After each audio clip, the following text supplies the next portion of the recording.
Estão vendo a florzinha lá? De angiosperma? Joia. Então é isso que a gente estava vendo de manhã, né? Nós estávamos vendo com vocês uma plantinha, uma flor de angiosperma. Daí tínhamos falado lá um pouquinho do fruto, etc. Né? Vamos dar uma revisadinha ali para a gente lembrar.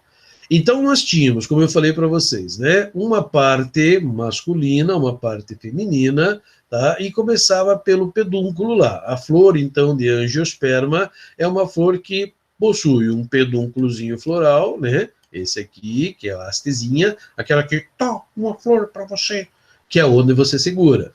Nós vamos ter o receptáculo floral é importante, tá? Porque quando a gente for falar em pseudofruto, né, normalmente a gente vai voltar a falar nesse receptáculozinho que vocês estão vendo aqui. Aí em cima, né, no receptáculo, nós temos aquelas folhinhas que a gente chama de sépala. Aí nós temos o colorido, que são as pétalas, normalmente, né, não é regra geral, mas normalmente colorido e grande são as pétalas. Aí nós temos o estame, que é o aparelho reprodutor masculino, e o carpelo, o pistilo, que é a parte feminina da flor. Na apostila de vocês, ele gosta da palavra pistilo, né? E você vai ver que a Federal do Paraná, Santa Catarina e Rio Grande do Sul gosta de carpelo. É a mesma coisa. Mas vai estar lá, vocês vão ver, vocês conseguem ver nas questões, né? Dependendo do vestibular que você vai fazer, você vai ver lá que no do Paraná, Santa Catarina, aqui, né, nos três do Sul, costuma-se usar bastante carpelo. Enquanto que daqui para cima, São Paulo e Rio de Janeiro, eles gostam de pistilo, o pistilo, certo? E nós o carpelo, tá? Então, ó, é a parte feminina da flor. Nós tínhamos falado para vocês que isso aqui eram, né, também tinham o nome em conjunto. Quando é uma só, é chamada de sépala. Quando é o conjunto de todas as sépalas, nós chamamos isso de cálice. Quando nós falamos da pétala, uma é pétala. O conjunto de todas as pétalas é a corola. Nós temos um estame, e o conjunto de todos os estames, né, que vocês estão vendo aqui, formam, né, toda a parte masculina, é chamado, então, de gineceu. Tá? Ou melhor, androceu, parte masculina, androceu. E a parte feminina, que, né, o conjunto delas, porque aqui parece ser um, mas pode ser mais, é o gineceu. Então, é o nome do conjunto. Cortando essa flor no meio, o que vocês conseguem ver lá, né? Que ela tem a parte, ó, aqui vem o receptáculo floral, ó, de onde está saindo as sépalas, as pétalas, o estame, o carpelo, todos eles saindo aqui do receptáculo floral. E que dentro do carpelo ainda nós temos uma subdivisãozinha lá, que é o óvulo. Aqui eu tinha dito para vocês que nós temos o filete, tá? O filete, ó, a hastezinha da parte masculina, né, do androceu, tá, o filete, e a antera. E tinha falado que existe ainda o conectivo, né, que é aquela pontinha aonde as duas anteras se juntam. Então, conectivo. Então, pode aparecer lá filete, antera, conectivo. Na parte feminina, nós temos o estigma, que é a parte de cima, aonde aterriza o grão de pólen. Aí nós temos o estilete, que é esse tubinho aqui fechado, não é oco, nem a parte de cima é oca, tá? Ele é fechado. O grão de pólen, ele vai vindo aqui, ó, mas ele vai abrindo caminho. Isso aqui é fechadinho, tá? Não é oco. E lá dentro, agora aqui sim, aqui você tem um espaço, né? E dentro do ovário ali, você tem um espacinho e o óvulo lá. Então, o ovário, que é essa parte mais bujudinha aqui, e dentro do ovário nós temos o óvulozinho lá, tá? Tudo isso nós tínhamos falado na aula passada, certo? Isso aqui não. Existem plantas que são monóclinas ou hermafrodita, quando apresentam os dois sexos. Eu tinha falado rapidamente para vocês, mas não tinha dado o nome, né?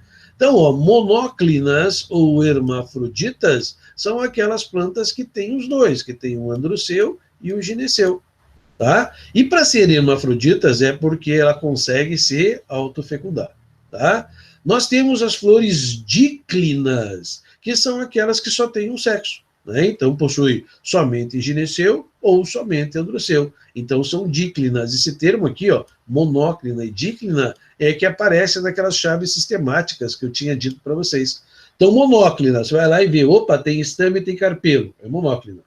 Não interessa se tem capacidade de se autofecundar, não, é monóclina. Você tem os dois, é monóclina. Tá? Aí você pega uma outra flor, vai lá e só tem ou a parte masculina ou a parte feminina. Então é díclino. Tá? Então são os dois tipos de estruturas que você tem lá. Nas plantas, não na flor, na planta, no pezinho, na árvore, elas podem ser monóicas ou dioicas.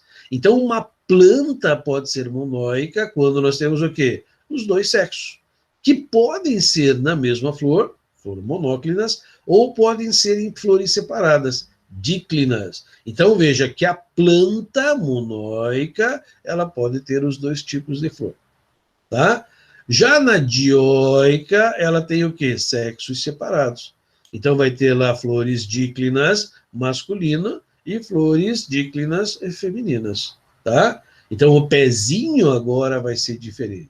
Então usa-se termos diferentes também, tá?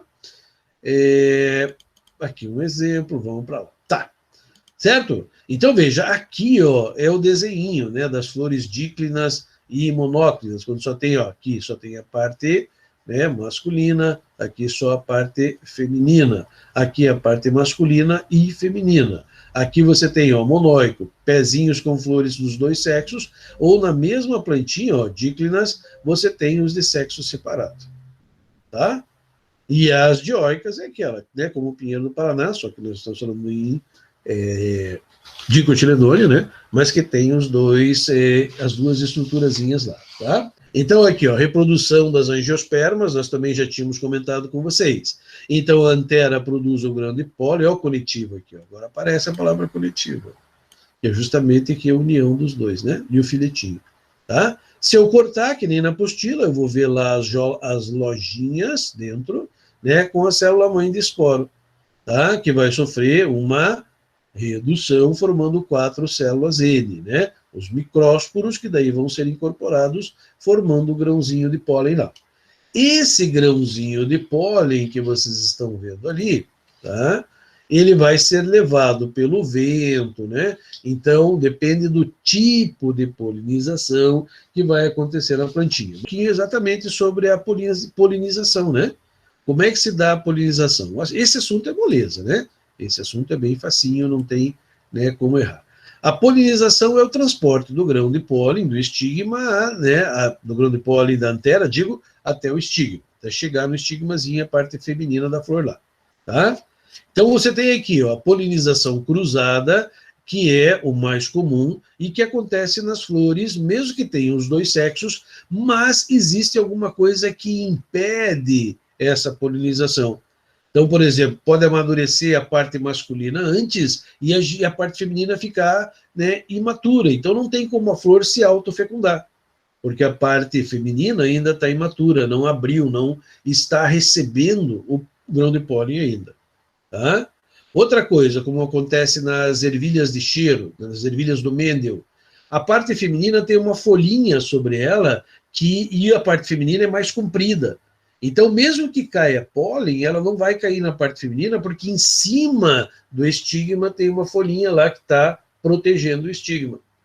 Depois que a parte masculina produziu e já lançou todos os grãos de pólen, aquela folhinha que estava em cima seca, e ao secar ela recua, e aí expõe a parte feminina, em uma outra época, né? Então, também isso evita a autopolinização. Mas a polinização mesmo, ela pode ser feita de várias maneiras. Quando a polinização é feita pelo vento, a gente chama de amenofilia ou amenófila, tá? Então, amenófila é quando feita pelo amenômero. Lembra do amenômero? É o aparelhinho que mede velocidade do vento. Então, amenófila, amigo do vento. Nesse caso, as flores, elas não são muito vistosas. Por quê? Porque ela não está atraindo nada ali para ela. São florzinhas pequenininhas, né, apagadinhas, não precisam ter as pétalas coloridas. Isso para ela é muito bom, porque ela não atrai inseto para comer as suas partes reprodutivas, né? Então elas são normalmente lá muito rudimentarizinhas.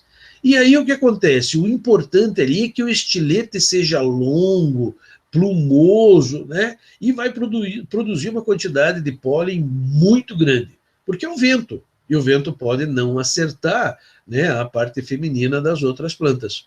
Tá? Então, quando é feita pelo vento, a gente chama de polinização amenófila. Quando é feita pela água, é chamada de hidrófila, amiga da água, né? Então, são esporos não, pólen, próprios para não afundar. Eles são levados, então, pela água para a fecundação de outras plantas aquáticas, tá? Existe a polinização ornitófila. Ornitófila significa aquelas que são feitas pelos pássaros. Ornitofilia, né, é amigo do pássaro. Então, ornitófila é aquela planta em que o pássarozinho vai lá se alimentar do néctar e acaba sujando as suas peninhas, né, com o pólen. Aí vai numa outra para se alimentar e acaba fazendo a fecundação. Entomófila. Entomófila é aquela realizada por insetos, né? Os insetos é entomófila, tanto que entomólogo é aquele cara que estuda insetos. Uma cadeira, por exemplo, de engenharia... eita, me fugiu o nome. Agrônoma, né? Engenheiro agrônomo. Né, ele vai ter uma cadeira que estuda insetos, agronomia no geral, né? Vai ter lá cadeiras que estudam insetos, porque insetos são inimigos de planta. Assim como podem fazer a polinização, serem amigas, outros podem devorar as plantas, né? As pragas da lavoura. Então, os insetos, que são muito importantes para a polinização, aqueles que não comem as folhas, mas que fazem a polinização, são entomófilos, amigos, né? Ou a planta, né? É entomófila, amiga dos insetos, tá? E você já sabe, a abelhinha vai lá, se suja com o pólen, vai até a outra e assim por diante, tá? Quiropterofilia. Quiróptero é o quê? Morcego. Então, quiropterofilia é aquela polinização feita pelo morcego. A o morcego faz polinização e como faz? Existe toda uma quantidade de... perguntou ali de novo, esqueci, nem vi que tinha perguntado ali. Né? Vamos lá. Existe toda uma infinidade de plantas que só florescem à noite. De dia elas não florescem. À noite, quem faz a polinização é o morceguinho. E eles têm que ser atraídos, né, pelo cheiro da planta, e não é um cheiro muito bom para nós, e que atraia, por exemplo, os morceguinhos lá para se alimentar do seu néctar. Ao fazer isso, suja os pelinhos, né, com o pólen e leva para uma outra planta qualquer. Tá? Certo? Ainda existe aqui animais de pelo, né? Então, que podem fazer a polinização. Então, seria mamíferofilia, né? Quando, por exemplo, um animal com pelo acaba roçando numa planta e levando os pólens até uma outra planta, e esses pólens ficam grudadinhos dele. Tá? Também existem, mas é bem mais raro, né? Normalmente o que acontece no mamífero é com as sementes, com o fruto. Tá? Mecanismo aqui, ó. Aqui vocês têm, né? Isso aqui não interessa muito para vocês, mas vamos lá. Numa dessa cai no vestibular, né? A gente vai saber. Então, ó, ergogamia é a separação espacial. Existe uma barreira física que evitando a polinização. Aquela folhinha que eu falei para vocês, né? É uma barreira física. Heterostilia é quando a morfologia da parte do androceu e do gineceu são diferentes. Então, um é mais comprido, por exemplo, aqui, ó, nessa planta aqui, ó, a parte feminina, ó, é muito mais comprida que a parte masculina. Então, as chances do pólen vir aqui e fecundar ela é pequeno. Agora, a partir do momento que ela seca, né, aí sim, aí esses esporos crescem e acabam produzindo lá os esporos. A parte masculina aqui, né, se desenvolve, solta o pólen, que daí vai fecundar a outra flor, tá? Então, o tamanho também é uma diferença marcante ali, ok? Beleza? Bom, o ciclo, que nós já tínhamos comentado com vocês, só rapidinho, ó, né, a parte masculina, cai os micrósporos que vão formar o grão de pólen. Esses que está aparecendo aqui, né? eles podem ver que eles têm alguns núcleozinhos, 2 núcleozinhos lá, e uma estrutura para poder aderir à parte feminina. Aderiu à parte feminina, começou a produzir o grão de pólen, o tubo polínico.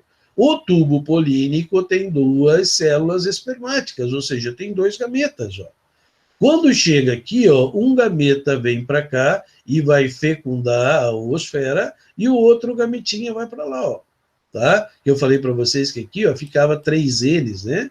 Justamente porque tem 3 núcleozinhos ali. Aqui não, aqui tem 2 núcleos que vão se fundir. Então, veja, da fusão aqui, ó, dessa fusão, começa a se formar um embriãozinho, né? E toda essa outra estrutura que você tem aqui em volta seria a semente, né? A casquinha da semente. Lá dentro aqui você tem o endosperma, que é 3 N's, né? Que vem dessa estrutura aqui, tá? Então seria essa partezinha aqui, e daqui você tem um embriãozinho sendo formado aqui, né? E aí, veja, essa semente vai estar contida dentro de um fruto, escondida dentro de um fruto, tá? E nesse fruto ela vai estar protegida, inclusive, da perda de água, né? Falta de adubo, ela tem tudo ali, porque o frutinho, ao se decompor, fornece isso para ela, tá? Então, veja, fecundação, né? Então você vai levar até lá, ó, tá vendo aqui? Isso aqui é uma fotografia real, tá? É uma fotografia real, né, do tubo polínico sendo fabricado ali pelo grão de pólen. Então, veja, como tem 2 núcleozinhos gaméticos, e eles são usados 2, a fecundação das angiospermas é chamada dupla fecundação. Isso, como está escrito aqui, ó, é importante. Lembrar que é sempre feita uma dupla fecundação para que ocorra lá. Primeiro forma o embriãozinho, o segundo forma o endosperma, que é o alimento do embriãozinho lá, tá? Então, aqui, o tubo polínico descendo aqui, ó. Deu a volta aqui e fecundou aqui. Um vai fecundar essa, o outro vai ficar aqui junto com essas 2 que tem lá, formando 3 célulazinhas. Por isso que eu falava para vocês que essa célulazinha aqui é uma célula triploide. 3 N's, ó. 3 N's. Tá? Essas aqui. E aqui ficou um gameta 2 N's, né? O ovo, o zigoto é 2 N's, tá certo? Então, eles chamam de alburmo ou endosperma, né? Quando você tem 3, quando forma aquele alimento do embriãozinho lá. Tranquilo? Beleza? Eu acho que não tem muito segredo aqui. Então, vamos para frente, né? Fecundação, lembrando aqui, né, que vai formar a semente. Tegumento é a casca da semente, né? A amêndoa é o que você tem lá dentro com o endosperma. Tá? Tudo isso vai se formar aqui, nessa estruturazinha aqui, você está vendo aqui que é o saco embrionário que você tem lá dentro. Então não tem muitas consequências aqui, muita coisa diferente para a gente aprender, tá? A origem da semente, você sabe, desenvolve, né, desenvolvimento de um óvulo fecundado. Então, ó, fecundou, a ooteca começa a produzir lá o óvulozinho, as células que tem em volta vão produzir, né, o tegumento, etc., que vai segurar o embriãozinho lá dentro até que ele possa germinar, né? Então, ali vocês estão vendo a fecundação, tá vendo? A primeira fecundação aqui, tá vendo que está se mexendo aqui, né? Veja, o professor tem um trabalho danado de fazer as coisas e o aluno não vê, né? Que está vendo a fecundação ali, tá? E a outra, ó, vai lá para cima. Então, um ali, outro lá. Um ali, outro lá. Lógico, são só 2, ele está repetindo a mesma imagem. Certo? Tranquilo? Bom, e daí? O que acontece, né? Então, nós vamos ter lá, né, a constituição da sementinha, né, o embrião, o endosperma, que é o alimento, e o tegumento, ou testa, que é a casquinha, né, da semente. Tá? Aqui vocês estão vendo, né, o embriãozinho aqui, tá? Fica quieto aí, planta. Né? Tem o embriãozinho aqui, tá? Esse embriãozinho já tem uma radícula, um caulículo, um folículo, né? Que é uma estruturazinha que vai se transformar em raiz, caule e folha na realidade. E aqui você tem o alimento, né? Toda essa partezinha que você está vendo aqui é o alimento, e aqui também, né? Tudo isso aqui é alimento para esse embriãozinho que está aqui conseguir sobreviver. Tá? Beleza, meus queridos. Então, é isso, né? paramos por aí, deixo vocês descansarem. Até, tchau, até.